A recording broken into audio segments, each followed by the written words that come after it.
You're tuned in to Porch Talk with Rev Pat, where raw, real talk rules. So sit back and relax with that delicious cup of coffee or tea or your favorite glass of wine as Rev Pat delivers real, transparent, and raw conversations about all things life. Let's get started. Welcome to Porch Talk with Rev Pat, and I am your host, Rev Pat. I have with me today Dave Jackson, and let me read his bio. We've been chatting prior to, and for those of you who don't know what a podcast is, you're going to learn today. I'm going to learn some things today also because I've got my pen and notebook because this man has been doing this, I just found out, for 17 years. He is a Hall of Fame podcaster. He has thousands of podcasts under his belt. His show is The School of Podcasting. You might want to check it out. And it already has 1.9 million downloads. So that tells you this man knows what he's talking about. He is the first to podcast about podcasting. That was neat. The first podcast about podcasting. And he is also the first person to start a website dedicated to helping people launch successful podcasts. And if you've been doing it for as long as he's been doing it, I think we ought to all understand he knows what he's talking about. So grab your coffee, grab your tea or your glass of wine, whatever makes you feel good. And let's get talking to my guest, Dave Jackson. I've already told you, I am so excited to have you because as a newbie podcaster, I've been doing a lot of Googling. And it's amazing the stuff that's out there. And he was just explaining to me that when he first started, there was like 1.5 pages about podcasting. And that's when he got in on this podcasting thing. So I'm going to share a little tidbit before I let you jump in on me today. When I started telling people that I had a podcast in 2022, people said, "What's a podcast? Mm-hmm. And how do I get there?" And my mind was like, what? Yeah. You know what a podcast is? And I'm like, okay, go to iTunes and type in ... iTunes what? iTunes podcast. It's on your phone. Yeah. It's automatically there. And I just could not believe it. And here you are. You've been doing this for 17 years. Are you still amazed that people do not know what a podcast is? Yeah, what's funny is I got inducted into the Podcasters Hall of Fame in 2018, and it was the event was in August and it was July, so it was a July 4th family picnic. So I got all sorts of cousins and aunts and uncles and things like that, and I walk in and my cousin's like, "Oh, there's Mr. Hall of Fame," and I'm like, "Yeah, whatever." And he said, "I'm going to ask the question that nobody wants to ask," and I go, "What?" And he goes, "What the heck is a podcast?" And I go, "Give me a hobby." He's like, "I like to golf." I go, "Good. What kind of phone you got?" He's like, "I got an iPhone." I go, "Good. Let me see that thing a second." And the minute I grabbed his phone, like all my cousins and like, "All right, I need to see this because I don't know what it is either." So it's funny because nobody wanted to say it because they know I'm just Captain Podcast and I'm talking podcasting all the time. And they're just nodding their head like, "Oh, cool. Good for you." And they have no idea what I'm talking about. So I basically did a little clinic there on the back porch, and I'm like, okay, who's got an Android phone? Who's got an iPhone? Great. Okay. If you're on an iPhone, look for the purple icon. If you're, on an Android, then you do this and that. And I would just like I had a bunch of cousins that love to golf. So I'm like, okay, go into, Apple Podcasts and type in golf. Now you find one. Good. Now click on play, so yeah, it's one of those things.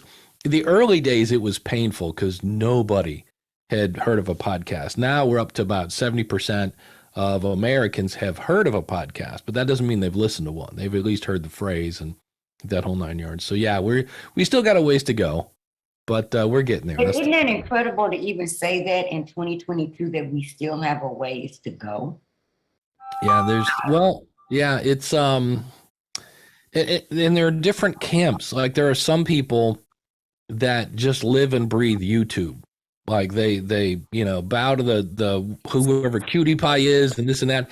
And then you got other people that are all about Mark Maron and true crime, and all they do is listen to podcasts. So a lot of times they're not cross-pollinating to see what's going on. And there are a few things. There was a thing on Hulu this year, Murders in the Building or something like that. It had Steve Martin and Martin Short, and it was interesting because it was a series with, kind of A-list actors in it, and it was all about them creating a podcast.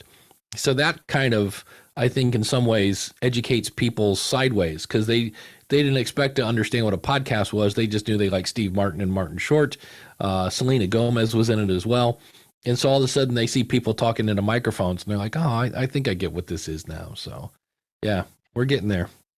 So another thing that I've learned, and I can get you to talk about this, there are so many different platforms. Like I was looking, some people use Anchor, there's another one called Riverside FM, and others used, I'm in a group and they were listing different platforms. And I'm like, where did all of these platforms come from? And how the heck do you decipher through it all? What's good, what's bad, what's this? Can you kind of talk about what's your favorite and how to navigate all of that? Because I know people, like you said, YouTube. Everybody knows YouTube. Right. I'm not a YouTuber unless I want to learn something. Let me clarify. YouTube, I like you if I want to go to university and I want to learn something. But it took forever, took a couple of times, let me not say forever, for my producer to convince me to put the video on YouTube, because I'm a YouTuber. But then I had to think there are people that are YouTubers. So, okay, let's go for it. Yeah, I've had people, because I have a YouTube channel that I don't do as often as I should, but I've had people sign up for the School of Podcasting from YouTube, and they go, oh, you do audio stuff too? And I'm just like, you got to be kidding me. But I'm like, okay, so it's a different audience. Yeah. So what you're talking about are media hosts. And Anchor is my least favorite. And people say, well, why? Now, first things first, in full disclosure, I now work for a media hosting company. I work for Libsyn. And people always say, oh, you say they're the best because you work for them. And I go, no, flip that around. I work for them because I think they're the best. When I got out of teaching in the corporate world, I'm like, I'd like to get a job in podcasting. Where could I work that I could look at my friends and go, this is where you want to list your stuff? Anchor has done some things along the way. Originally, they would do things and they would say, hey, we're going to submit your show to Apple and Google and Spotify and all these other places for you.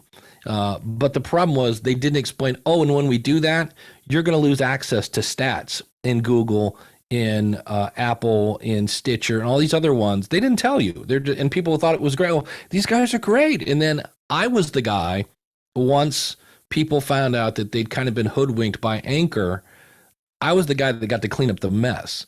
So when you're constantly cleaning up somebody else's mess, that name leaves a bad taste in your mouth, because I'm like, why are they doing this? So, and now they're doing the opposite.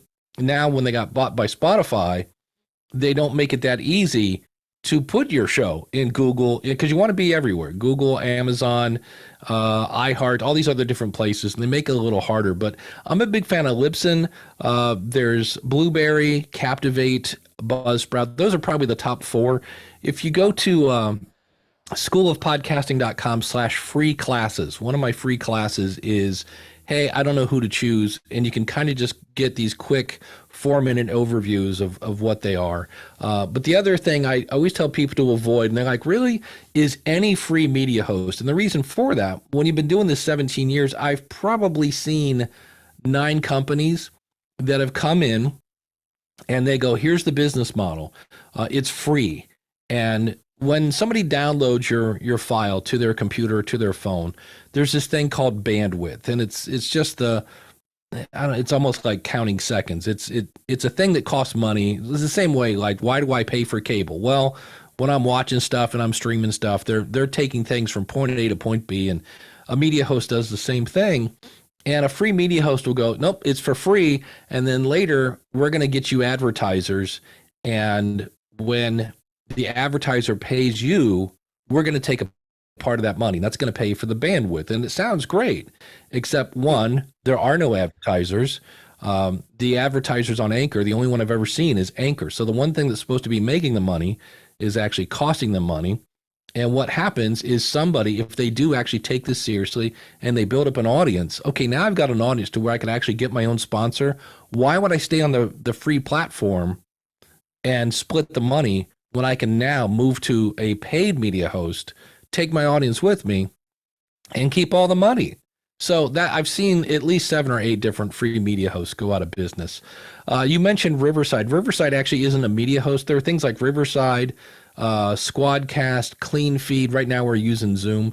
These are all different ways that you can connect to do remote podcasting. So if you need to interview somebody, Riverside is a tool. It's not my favorite one. I actually like, I use Zoom because everybody knows how to use Zoom. And if I want just a little better quality, I'll go with a thing called Squadcast, which records in a little different way to where your audio just sounds a little better. But that's what a media host is. And I always use the analogy of radio, because for those of us that have gray hair, we remember radio.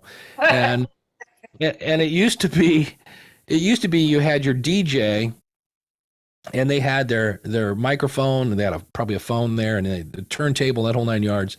And that went out to some sort of transmitter. And that transmitter then blasted this signal. So it's whatever, 98.5. And then you would tune your radio to 98.5, and lo and behold, this music came out. Well, now the DJ is the podcaster in a spare bedroom.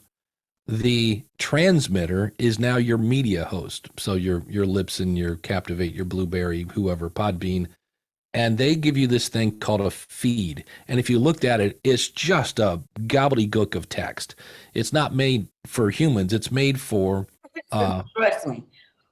Yeah. It's what? No, trust me. You've seen it? Yeah. No, that's beyond my... Yeah, so when you click on a feed, it's not made for humans. It's made for an app. And what used to be radios, you don't tune into a podcast with a radio, you tune into it with an app, and the app's on your phone. And so what happens now is when you put out a new episode, you upload it to your media host, that's your transmitter, and they say, hey, we got a new episode, and these apps are checking your show probably a couple times a day. When they go, oh, wait, there's a new episode, then it shows up in the app. And then when the new user, when the listener fires up their phone and they click on Apple Podcasts or Overcast or Pocket Cast or whatever you're using, it goes out and says, oh, wow, there's a new episode, and it downloads it to your phone. And the beauty of that is where traditional radio, you're only as strong as your signal.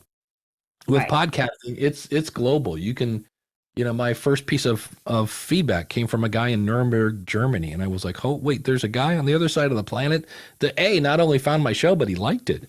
So it's... Tell them that story, how you just kept replaying it over. Hi, I'm from Germany. Yeah, I was sitting there, and my brother happened to be in the room, and I go, oh, wow, somebody sent me a note about my podcast.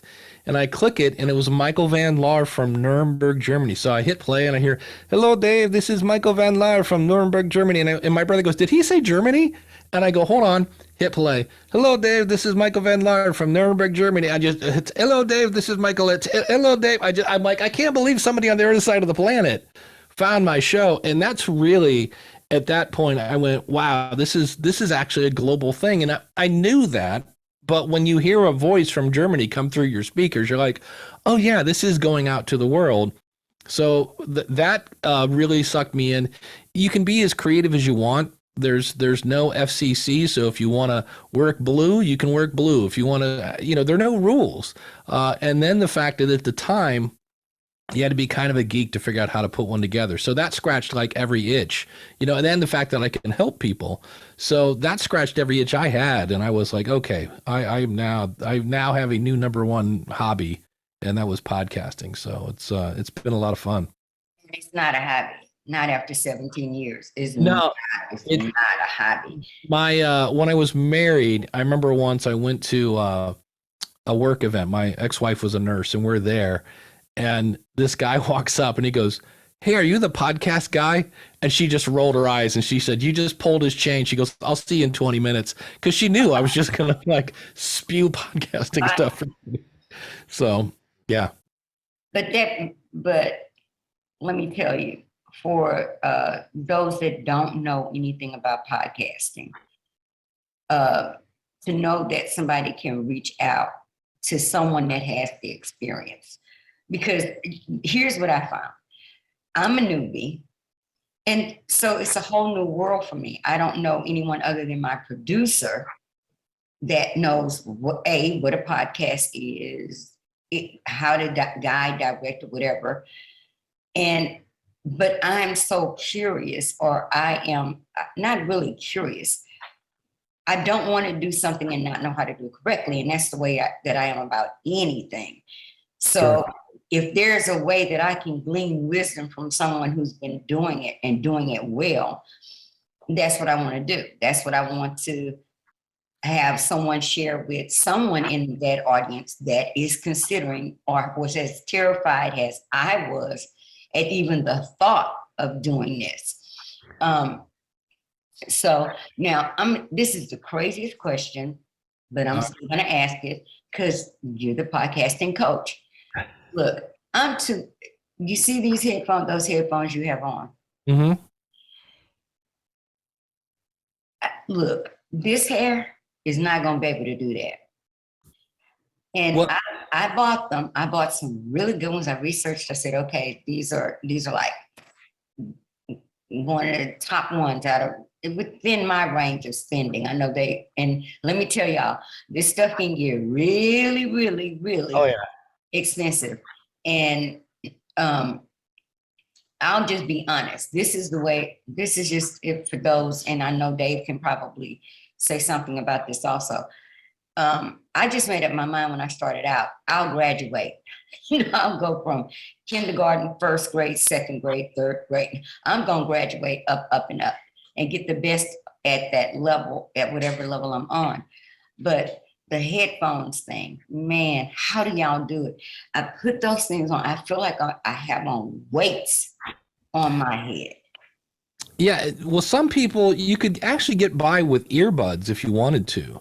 I've seen people that'll put earbuds in, then put it down their shirt because they're going to do video. To me, I'm like, look, I'm a podcaster. I got a microphone in my shot and headphones on. I'm like, I look like a podcaster. So I've seen people use earbuds. The thing you don't want is when people, now Zoom does a thing where it kind of stops this from happening. But when you listen to someone through your speakers, what happens is, and this is why I have headphones on, my speakers are right here and they're pointed at my microphone. So if I didn't have these on, when you talked, your voice would come out of my speakers and go back into my microphone. And once it goes into my microphone, it goes back to you.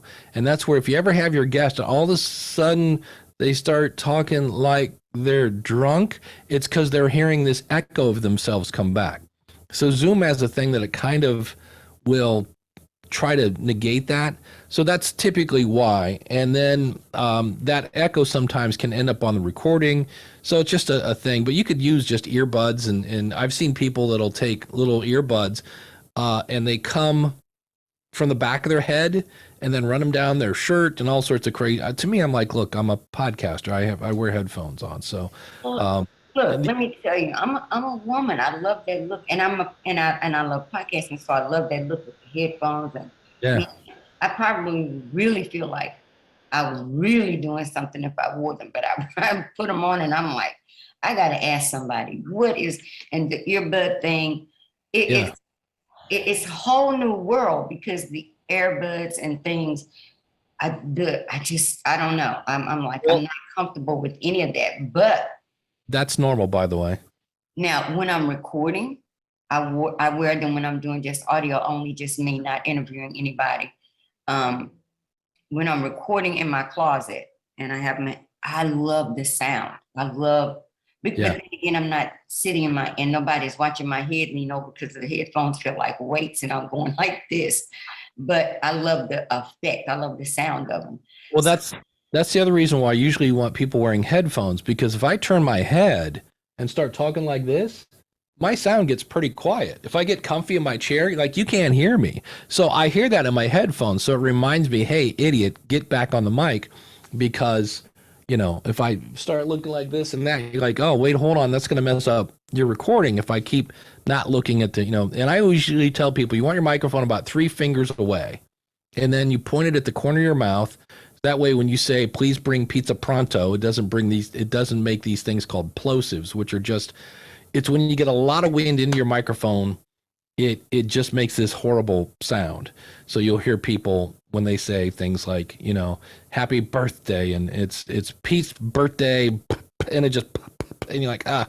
And I always tell people, look, the good thing is anybody can start a podcast, but if you want to be successful, and you can take it as serious or as not as you want, but you're up against ESPN and NPR.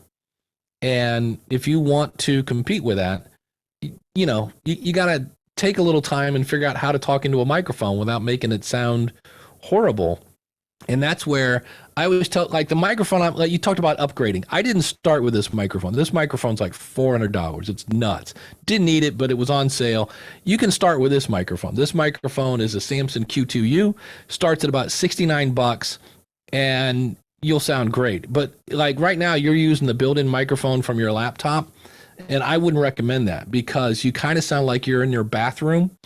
And where this really has a problem is when I drive to these different events to speak and I get the sound of my tires and just being on the road, where now I sound like I'm right in your head. And I could do that with this microphone. But when there's a little bit of reverb built into your room, I might have a hard time actually understanding what you're saying.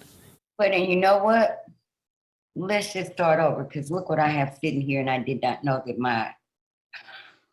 my computer.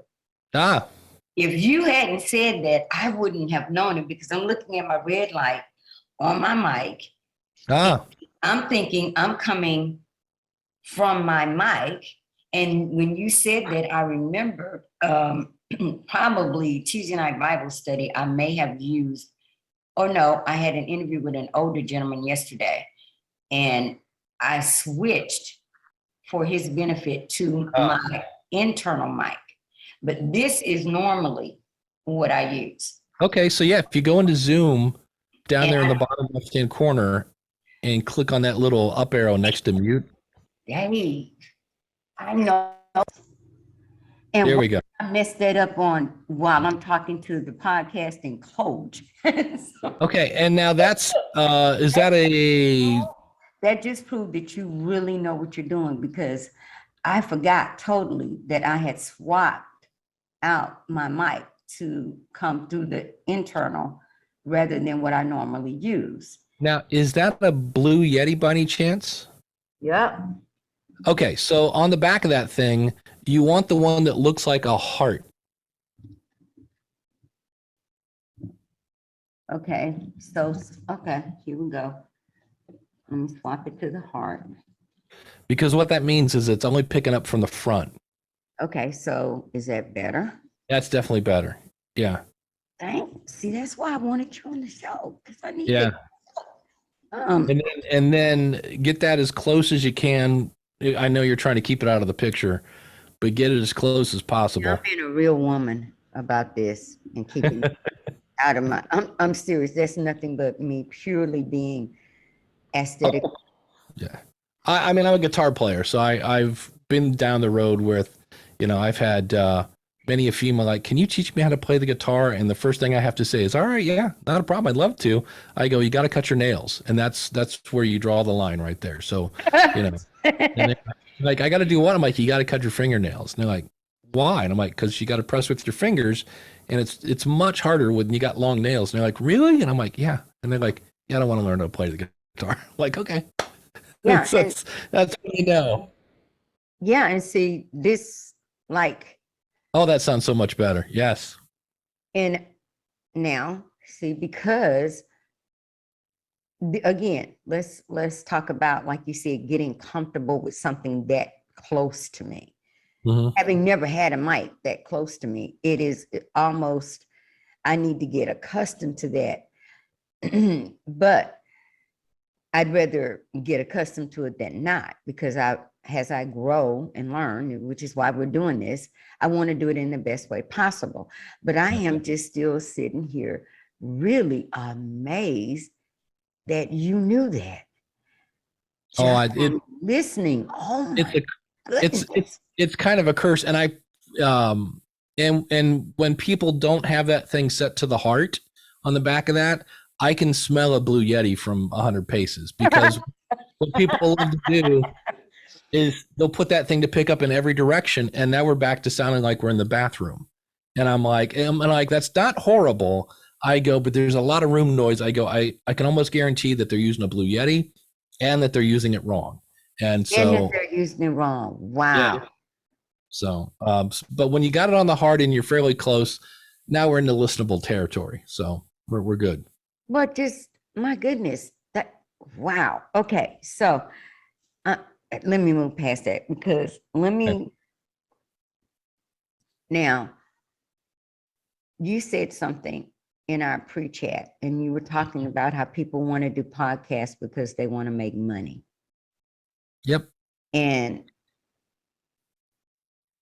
can I say that I am so sick of people trying to tell me how to monetize at this stage? Not that if that happened, that wouldn't be fine. I'm cool. I'm retired. Yeah. Who doesn't want extra shoe money, clothes money, shoe money? Let me just shoe money. Shoe money. Who doesn't? That's right. And it's hard to kind of get people to understand that's not my goal right now. Right now, I want to hone the craft. I don't care how easily it comes to me, but that's a rabbit hole for people. Oh, and if I get one more email, I'm tired of unsubscribing, really. Yeah. It's and everybody's got the answer, but nobody wants to. It's it's just, and I always love the people that I will tell you how to make money as soon as you give me money. And I'm like, well, I see how you're making money. But step one is it really boils down to, who is your audience? Got to know that. What do they want? Okay. Then give it to them. And that sounds easy, but it's not as easy as it sounds. Mm-hmm. Now do that on a consistent basis. And so many people get lost on the word consistency. They think, oh, if I'm going to do, I don't know, weekly.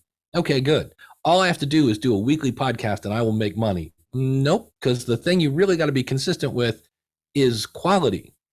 Because I would much rather get a really good podcast late than a podcast that was like, all right, on time. So the consistency thing I talk about is consistency in quality. There's a guy named Dan Carlin. He breaks every rule, not that there are any rules, but every rule in the fact that he doesn't publish on a regular schedule. His shows are hours long. He basically releases an audiobook as a podcast. And he gets millions of downloads. Why? Because his content is amazing. It's history, but it's history in an entertaining way. And wow, history. History, yeah. It's called Dan Carlin's Hardcore History, and some of his episodes are 6 hours long.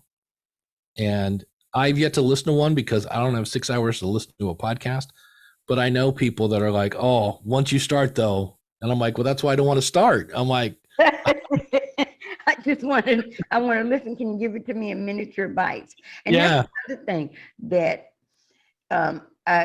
I guess when you're doing your research, if you're doing your research, and you read all these different tips and things that people say, you only do this for 30 minutes, you only do it for this.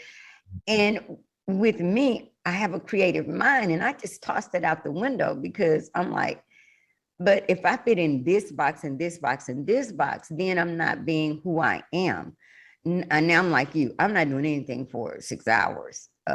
That's a whole lot of talking. Yeah. But the preacher in me could probably do it, but I don't have to.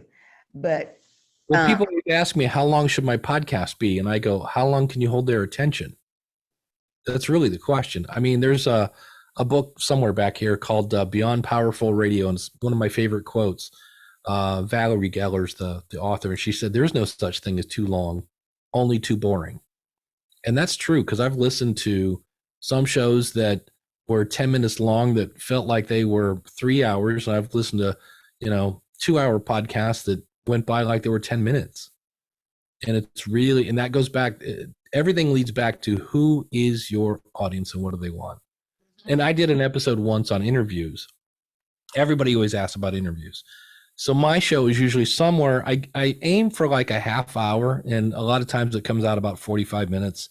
But to me, it's like, here's my topic. Here's what I'm going to talk about. And I write a blog post because I'm a little scatterbrained. So I got to figure out what it is I'm trying to say.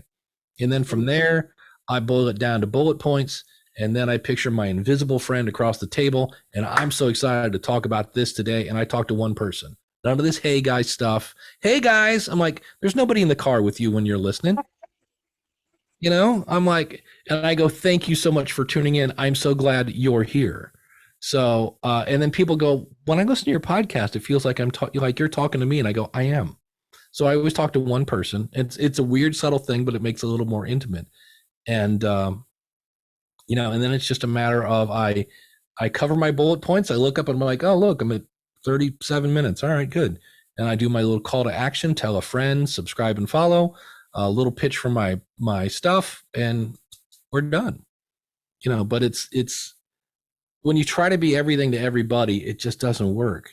To me, I always think podcasting is much more like cable TV than it is radio. If you think about cable TV, you got the Weather Channel, you got, you know, the Cooking Channel, Home and Garden TV, ESPN 17, where they got like, I don't know, cross country, ballroom dancing, some weird, you know, all these super. Everything under the sun, don't worry about it. Yeah. And none of those have giant audiences, right? They're all, it's niche people that, like, I know people, like, if you go to turn the channel on Home Garden TV, like, you will lose your hand. Like, they're like, hey, I'm watching that. So, like my dad used to do when he fall asleep watching something, and then he somebody come in the room and change. Go, hey, what are you doing? I'm watching that. I'm watching that. No, you're not. You've been. My grandpa did the same thing. 50 minutes. You missed the whole thing. Like, that's my grandpa. It was always amazing. He'd be sitting there with his eyes closed. He'd like, dead sleep. Yeah. Dead sleep. And it's I'm watching it. Okay, so tell me what they just did. It's like, he heard the talking in his sleep, and he can tell you. But this is why I think podcasting is so amazing, because for me, my format is just, we are talking. I am talking to a friend. Mm-hmm. And my brain works like, you said something about somebody turning a channel on the TV when they're watching Home and Garden. That triggers something in my brain, and I can latch onto it and go, this is it. And I'm listening to you, and you are blowing me out of the water, because I did listen to your podcast, and I already knew that you were pretty much, this is who I am, easygoing, but I know my stuff. Don't play with me. I know what I'm talking about. Well, but the flow in listening to you and how easily you are in explaining what you're talking about, but in such a relatable way. Well, and also realize that's edited. Like, stuff that comes out of my mouth is not perfect. So I go in, because a lot of times, especially with an interview, in fact, I just did it. Did you hear me? I said, started to make a statement, went to a second thing, and then I finally said what I wanted to say. I do that all the time.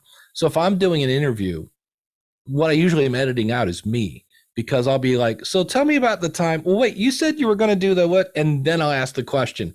All that crap beforehand, I get out of there. Why? Because it makes me sound stupid. Now, I could say, I'm just being me. And I'm like, yeah, but if there's a ton of tangents, like if I'm going to tell my audience how to get someplace, I'm going to say, here's the most efficient path.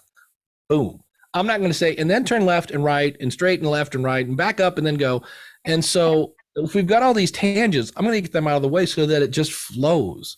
And when I do an interview, what I do is I listen to the question. So I will say, hey, what's your favorite type of pizza?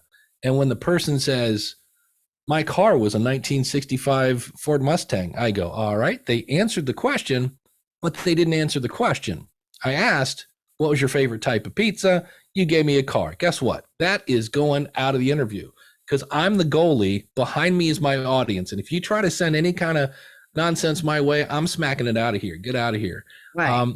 And then if I say, what's your favorite type of pizza? And they go, I don't really eat pizza. I don't remember. I'm like, okay, they answered the question. Did that bring value to my audience? Not really. All right. It's out of here. So you end up with, and then when I do an interview and I've got all the stuff that I'm going to keep, and this is just a weird Dave thing, I always look, I'm like, okay, what's the weakest question answer here? What's the one that delivers the least amount of value? And I'm like, well, there was this thing where they talked about where they grew up. And I go, does my audience really need to know where they grew up? Does that add to the story? Does that give them credibility? Does it blah, blah, blah? And I'm like, no, not really. And I'm like, okay, you're out of here. So I always take one more. I like, once I get all the keepers, I look for the weakest link and I'm like, okay, you're out of here. And that's just because I just want stuff that's going to deliver value, that's going to inspire my audience to tell somebody else about it. And is that a discipline that you learned, or did you just, that's just the way your brain worked from the moment you started? Yeah, it's Wow. always, because it used to be that, well, interviews, we're just talking. And this is how people talk. And I'm like, okay, but if my best friend comes in the room right now and we start talking, you're not going to get half the stuff we're talking about. And so I always again, it comes back to who's my audience and what do they want? Because sometimes it just doesn't work. And the my classic exhibit A on this, that people want to get to the good stuff, go watch a series on Netflix.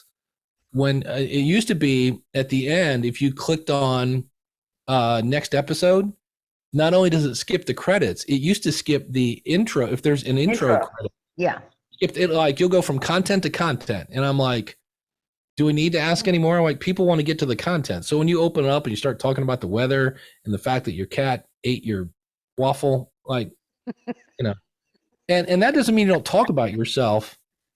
I always say, if you can make a point through a story. So I talk about podcasting, and when Muhammad Ali died, when I was growing up, there were two things that were constant. Nixon was president and Ali was champ. Ali, so that's my favorite. Don't. Dude, yeah, exactly. And I've read so many books, I've seen so many movies. I'm like, that guy was so much more than boxing. And so when he died, that hurt. I was like, oh man, there goes my hero. And so I did an episode, like 10 things podcasters can learn from Muhammad Ali. So like, number one, talent. Number two, constantly promoting himself. Number three, unique, blah, blah, blah. So I was still talking podcasting, but I was also letting the audience know that Muhammad Ali was so much more than boxing. Stood up for what he believed in, had an opinion, all this stuff. And I had my audience members that emailed me and said he was my champ too, man. I'm with you on that. I bet you did. Yeah. And so when I was married, I had a 16-year-old stepson. And if I got within 50 yards of that kid, he'd ask me, can we please go drive? Because he was trying to get his driver's license. And I said the one time, I said, hey, if you're starting a podcast, you need the passion of a 16-year-old trying to get their license. And I had people email, and they're like, my daughter almost killed me last week, So anytime you can make a point with a story about yourself, then they get to know you. And that's where the whole monetization thing comes into play. Once you get an audience, if you've been consistent in your schedule, whatever that schedule is, well, now you're reliable. You're there every Wednesday or whatever it is. If you've kind of shared a little bit about yourself, then they feel like they know you. And if you've given them good information that was useful, well, now they trust you because, yeah, I tried that thing you mentioned and it worked. So now they know you, they like you, and they trust you. So when you say, hey, I got a new book, I got a course or whatever, they're like, well, I trust you, and this is everything else you've done is good. And you're giving me what I want. Here you go. And that's how you monetize. It's the growing your audience part. That's the part that nobody wants to, like everybody I interviewed for that book, most of them had been podcasting for at least 3 years, and nobody wants to hear that. They want to hear 6 months, maybe a year. And I'm like, okay, but everybody in there that was making, real shoe money, it was about 3 years. Let me show you how to get 6 figures in 30 days. How I turned my podcast into $100,000 a month. Man, please, are you serious? Okay. Well, it kind of goes back to knowing who your audience is. I have a friend of mine, and he also teaches podcasting, but he teaches entrepreneurs that have a business. Why? Because those people have a budget. They have a business already. They're making money. And then I didn't know this. He charges $7,000 for his course. I charge $50. I'm like, okay, I guess that's why he's making six figures and I'm not. But my problem is I'm a teacher. Yeah, it's $7,000 and then you can do multiple payments. And I was like, What kind of multiple payments do you break $7,000? Y'all, Yeah. they're not talking about afterpay, in case Yeah. you're asking. This is not Klarna afterpay. $7,000. yeah. And I was like, Wow. I'm like, when I went to college, I don't think my courses were $7,000 each. I'm like, it was a lot of money. I'm like, but his whole thing is, well, I'm doing a specific thing for a specific kind of person. And it's one of those like, hey, it's good money if you can get it and, go to town. And if people are willing to spend it, then hey. Yeah. So one more thing, and just real quick, I want to ask you. Yeah. We talked about being consistent, growing the audience, and that's the avenue. That's the correct avenue to monetization. And that makes just real sense. I mean, it makes absolute sense. And I'm not paying somebody to tell me that after January to April podcasting, I'm ready to monetize anything. I'm not. And I know that. Now, if God happens to open that door, I'll call you and tell you, I'll send you a text and say it took one. And I really do believe that. I really do believe it takes one good interview, one person. He'll send one person that'll blow the whole thing out the water. But that's not my why. That is not my why. And I think that above all else, and you can answer it, let me know if you agree or disagree, is understanding your why. Why am I doing this? Why would I be willing to do this? And step out on faith and do something like this. But at the end of the day, let's talk about and give some peace to those of us that are on iTunes, whatever, and you go and you look and you go, nobody's listening. Nobody's listening, and you're just starting out. Give them some peace with that, because I don't look, and I know that may sound crazy, but I don't. Well, that's good, actually. I don't look. I don't go back and I don't look at the YouTube. My producer gets on me. I don't go look and see this or that. I don't check this or that, and I'll tell you why. And I'm not being arrogant or anything like that. I know the people that I have chosen to sit and interview bring value. And I know that if I let those experts share what they know, then my audience is going to get something that's going to help them. I don't care on whatever level, wherever they are. And some of it, yes, it won't be for everybody, but that's okay. If there's one person out there that Dave Jackson helped, hearing this podcast and gave them the courage to say, I'm going to do it and go tell my story or whatever, then I've accomplished what I wanted to accomplish. But so how do you feel about that? How do you give a new podcaster peace with, just like you said, it may take 3 years if you really are doing something that you really love, if you're passionate about it?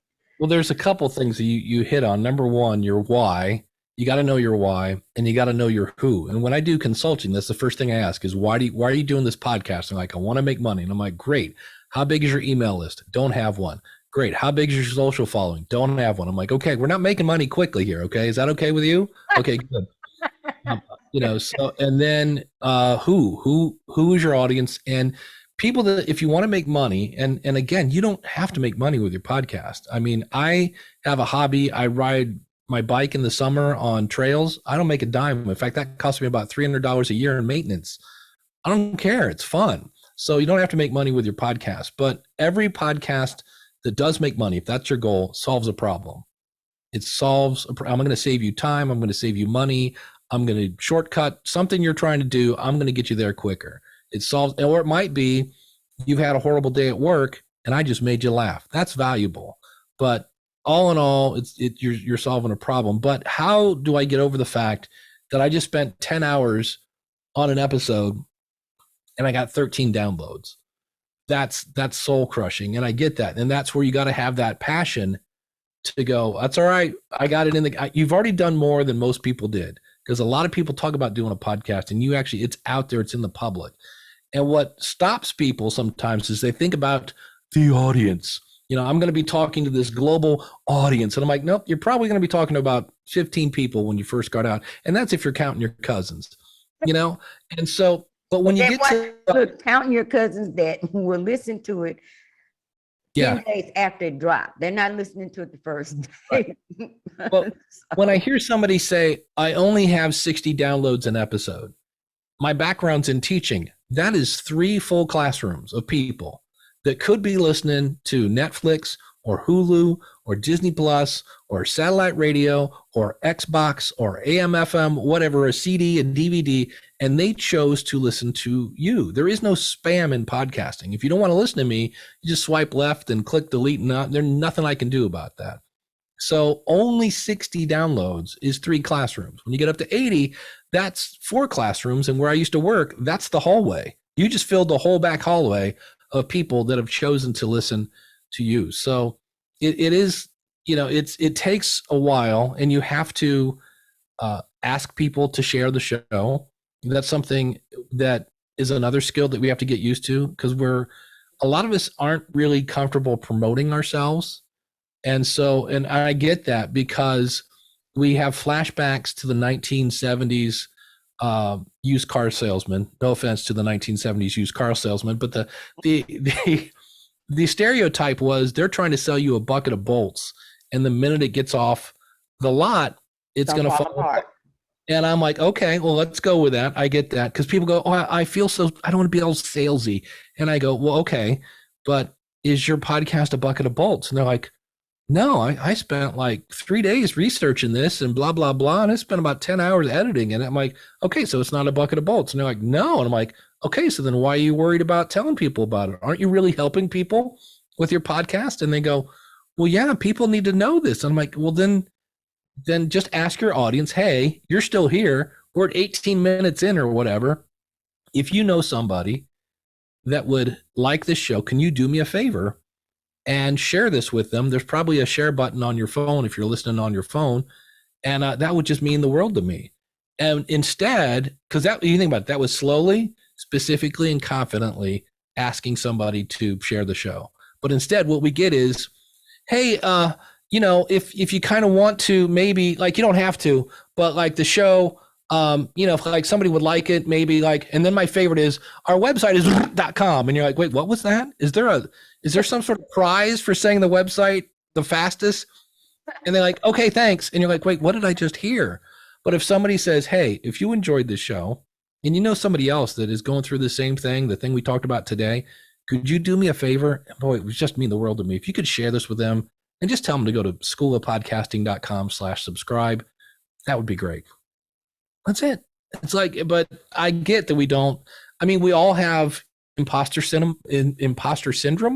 Most of us do, at least. That's something else that we have to get over, that, oh, who's going to listen to me?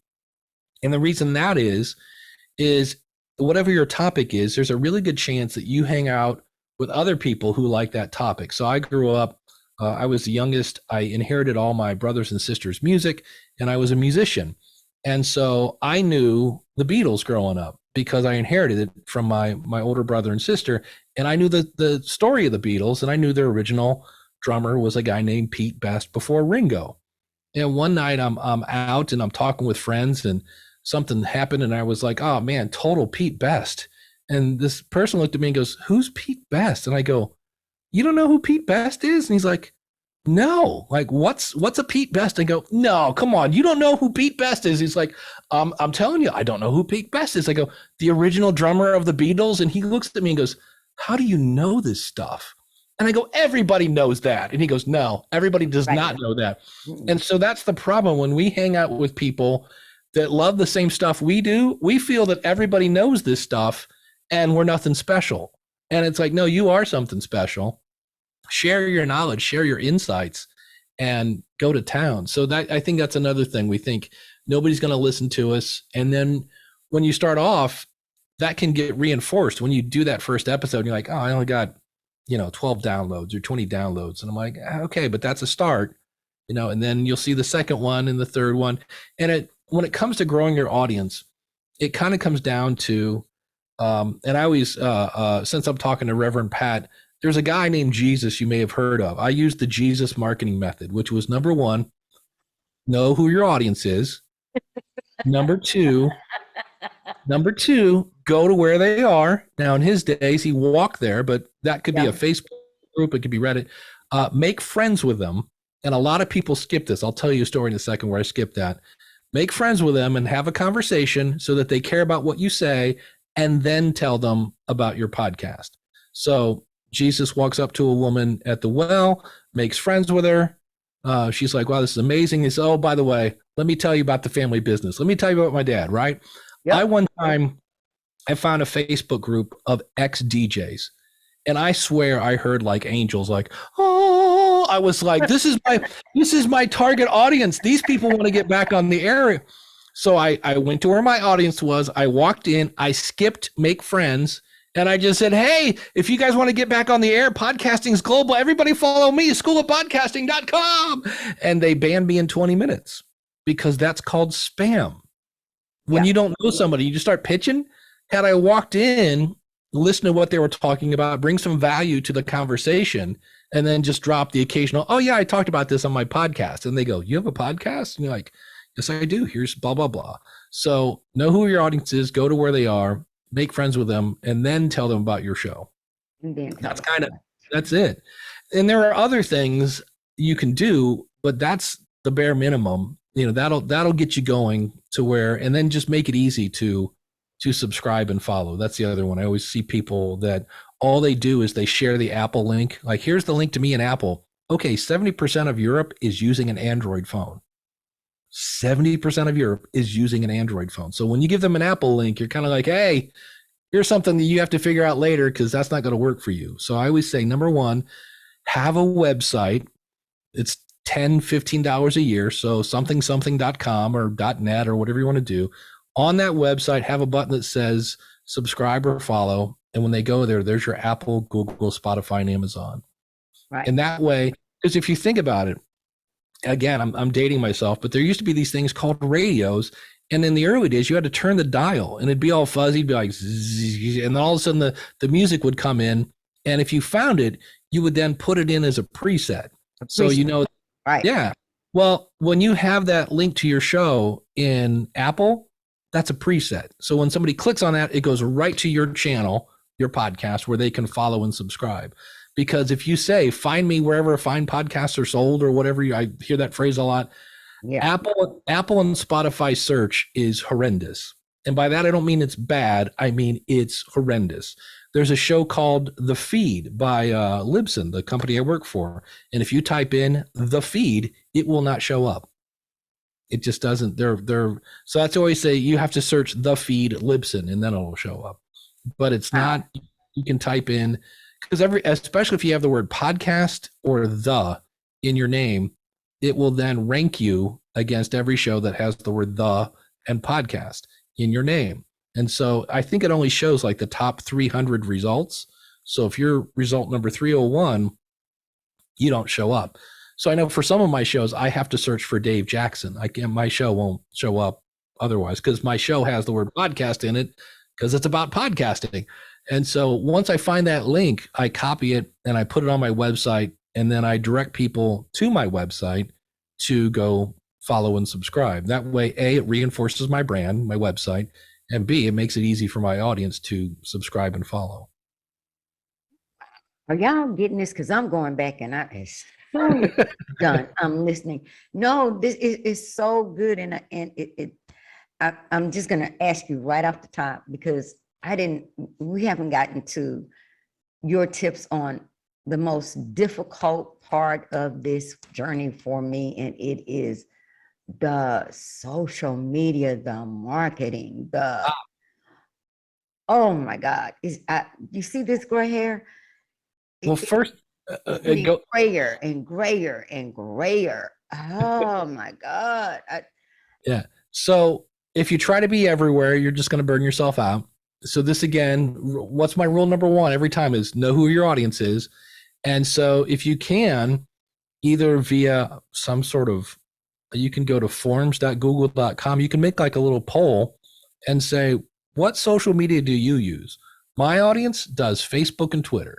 Now I could do TikTok and Instagram, but I have an Instagram account. I probably post to it once a quarter. I go over there and look. But for me, I'm on Twitter and it's like, because if you try to do everything, if you don't have a team and you have this thing called a life, you're going to burn yourself out. And so, and the other thing I try to do with social is your audience, whoever is following you on, let's say, Twitter, whoever's following you on Twitter probably already knows you have a podcast. So when you say episode 16 is out, that doesn't really inspire them because they probably already know, or they go, oh, it's out, and they go to their app and they listen to it. Think of your followers on social media as your sales staff, because so many people are like, this isn't fair. I wish I had a team of people that could help me promote. Well, you do. It's called your audience. So instead of saying a tweet or something on Instagram that says episode 27 is out, think of it as like I'm giving marketing material to my audience. So instead of episode 14 is out, you could say, do you know somebody that likes the Beatles? We talk about them in this episode. Send. That's going to go, wait, I like the Beatles. What is it? Click. But think of it as like, because you've already connected with the people who are following you. You want to get to the audience that's following the people who are following you. Me. That's yes. me. So I've got to give them material to give to their audience. So, and if they give their audience episode 27 is out, they're like, I've never heard of this show. But if you say, hey, this week we found 10 ways to save money on shoes. Okay, that might get shared. But so many people, or they'll like, hey, this week I interviewed Jim Schmedley. I don't know who Jim Schmedley is, but if I go, in this episode, Jim Schmedley explains how he uses free software to make a living. Okay, you got to think a little extra, read all about it.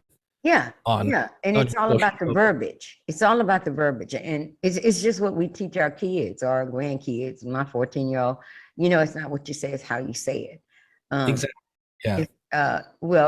You just gave me a good feeling because I'm Instagram and Facebook, and I'm just still trying to figure out how often do I want to do this? How often? I mean, it's just, and to hear people go, oh, well, now you need to add TikTok, and now, no, I don't want another place to do anything. If I do TikTok, I want it to be me. That's it. Well, that's the thing. It's crazy. My thought on TikTok, aside from the whole China spy thing that is or isn't true, we're still, jury's out on that one. I went to their website one night, just the website, not the app, and started watching TikToks. And I looked up and I was like, wait, I just lost an hour of my life. And what did I get out of it? Nothing. I saw somebody do some cool plumbing tricks or something like that. But I was like, did I learn anything there that's going to help me with my podcast? No, but I did learn that's a time suck. And I have to be careful. I have to be careful with YouTube. I love stuff on YouTube, but there are times that I look up and I'm like, why am I watching an old Ted Nugent concert from 1977 at 3 a.m? You know what I mean? I'm like, holy cow. So, and see, it's a whole nother, it's totally opposite for me. I do have a life. Yeah. So I'm not on this thing all day. I do a 6:30 a.m. live every single morning and have done it for almost 2.5 years. Wow. When I'm done with that, there are ministry responsibilities. There is the church social that I need to handle. So and I'm just not on it like that. So that's my biggest thing. Cause I really, to tell you the truth, social media, I don't have that. Oh, yeah. I just love Facebook and I love Instagram and I want to see my face everywhere. That's not me. But I'm learning that I have to incorporate, step out of my comfort zone with that. But at least this is only the second quarter of the year. So I haven't just wasted a whole year. I can play catch up and do things like that. But I want to ask you before we close, because we've been here. This is such a great conversation. Will you please come back and do a part 2? Oh, sure. And let's talk about the whole social media, just give some good tips on those types of things. And please remind them about the school and how to get signed up with the school and all of that. Cause I'm telling you, y'all need to do what you need to do. That's the Texas thing. If you want to learn how to do what you're doing, learn it from somebody that's been doing it. That's it. What's one thing to learn from your mistakes? It's even better to learn from somebody else's mistakes. And I've done quite a few in 17 years, and I'm like, yeah, that doesn't work. But yeah, the School of Podcast, what you get when you show up is step-by-step tutorials. You've got a private kind of podcasting mastermind filled with other brilliant podcasters that are in there. And I just added, I now have a tool that allows me to do it's a mouthful. It's one-on-one time-shifted consulting. And so it's this tool where you can do it in video, you can do it in audio, you can do it in text, but it's basically an app. And you say, hey, Dave, what's the best microphone for under $100? I get a notification on my phone and I go, oh, I hold it up. I go, it's this one. It's the Samson Q2U. And it goes back to you. And we can just sit here all day long. When you get that 4 hours later, go like, great. What kind of pop filter should I get? I get the notification. I pull it up. I'm walking around the block, walking the dog. Oh, you want to get the one from so that's another thing that people are like, that's the best thing ever. It's like having Dave in my pocket. I'm like, that's exactly what it is. So that's the School of Podcasting. It's schoolofpodcasting.com. The social thing, what I do a lot is in Facebook groups, in Quora, on Reddit, on Twitter, is I will go and search my topic. So maybe I search podcasting and I see what people are talking about. And if somebody has a question, I will answer it. And then I make sure that in my Twitter account, it links to the School of Podcasting, because somebody's going to go, man, this guy seems kind of helpful. Who is this Dave Jackson guy? And they click on it, they go over to the School of Podcasting. Now, that's not going to be like dumping gas on a fire. It's, growing your audience is kind of a slow burn. Mm-hmm. But when you help that one person and then they go, oh, yeah, I'm doing this thing, I'm following this guy. And then they tell two friends, and then they tell two friends, and they tell two friends. So I look to see for two reasons. Number one, like on Twitter, I'll look like, what are people struggling with? Because that's probably a good episode. When, if you're using a podcast for your business, if you have those questions that you get every single day. So like for me at Libsyn, it's why isn't my show in Apple? I just hit publish. Why isn't it there? And the answer is it takes a couple hours for Apple to figure out that you have a new episode, and it'll come by and check your show and update it. But it's not a light switch. When you hit publish, it doesn't instantly show up in Apple. So I answer that every day. So if I was doing a podcast, that would be one of the episodes I'd want to do. And then if somebody emails me and they go, hey, why is my show in Apple? I can answer it in email. All right, you still want to deliver customer support. And then so we talked about this in this episode of the podcast, and you send them a link. Well, the other thing that's there are all the other kind of 101 questions that you answer every single day. And now what happens, instead of having to deal with those 101 questions, your audience gets educated by your podcast. I have a friend of mine that does real estate, and he said, I used to answer all sorts of like, how do I get my house appraised and all the things. He goes, it's weird. He goes, it's not so much better. He goes, but I have a more educated customer now. He goes, I'm not doing the 101 stuff. He goes, that really anybody could do. He goes, but the stuff where they really need me, he goes, I can focus on that now. So the social thing, yeah, you definitely want to come up with phrases to get people to click on your stuff. But I've said it 100 times, know who your audience is. And one of the ways you know who your audience is to Google your topic, whatever it is, and then see what people are talking about. Because I always use the analogy, if you work in a corporate place and they come in, they're like, hey, it's November, we're doing Secret Santa. And you're like, oh, I hate Secret Santa. And in your head, you're thinking, that's right, I'm going to get a gift card. We're good. And then they go, and this year, no gift cards. And you're like, what? And so you pull out your name and you have Harold in accounting. And I'm like, I don't even know who Harold is. Do we have an accounting department? I didn't know this, but you got Harold in accounting. So what do? You go into the accounting department and you're like, hey guys, like, what does Harold want? Like, what's he into? And they go, he loves the Philadelphia Eagles. And you're like, oh, all right. So you go to the store, you buy him a Philadelphia Eagles jersey of the quarterback, whoever it is, you wrap it up, Secret Santa time, you hand it over to Harold and you're like, hey, I'm your Secret Santa. Harold opens it up and it's like, This is amazing. Oh my God. Can you be my Secret Santa every year? Every year. Why? Because you took 2 seconds to find out what he wants and you gave it to him, and now you're amazing. So when I go into the social places here, you can go to YouTube, any place that has comments. So you can go to YouTube, Google your phrase, because people on YouTube are not afraid to share their opinion and read the comments.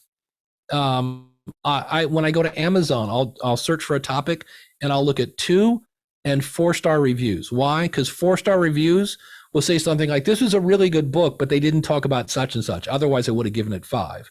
A 2-star review was like, this book was pretty awful, but they did talk about so-and-so, so I didn't give them a 1. So 2 and 4-star reviews are a little more constructive feedback as opposed to great book or this was awful. 2 and 4, they'll give you little insights to that. So any place that has comments is a way that you can figure out what your audience is. And I'm sitting here laughing because I thought I was the only person that reads every review on Amazon, no matter what it is. I mean, if somebody refers something to me, I go straight to Amazon and read, what do people say about this? Yeah. Oh, wait a minute. Now, this doesn't line up because you get all of that good stuff at the top. But then if you keep scrolling, you go, okay, wait a minute. Yeah. I bought this and it did this. And then I bought this and it did the same thing. And then okay, it's not as good as they said it was. So great information. I'm just going to have you back just to talk to you. All right. Sounds like fun. I'm just going to have you back when your schedule permits, just to have a chat with you. But you won't be able to hear that conversation if you are not subscribed to Porch, Beyond the Porch on ZippyStream, ZIPISTREAM. Go to zippystream.com, subscribe to Porch Talk with Rev Pat, and you have access to exclusive interviews and content that is way beyond what we talk about here. So if you're ready to have listen to some really down and deep conversation about the things that you like, you've got to subscribe. ZIPISTREAM, zippystream.com, subscribe to Porch Talk. And I'm going to take Mr. Jackson's advice and invite you to share this podcast. You heard something you like, or you know someone who's thinking about podcasting, maybe they're hesitant about it. Share this podcast when you hear this episode. And as always, my friends, be blessed, but also always be a blessing. And I'll see you next week.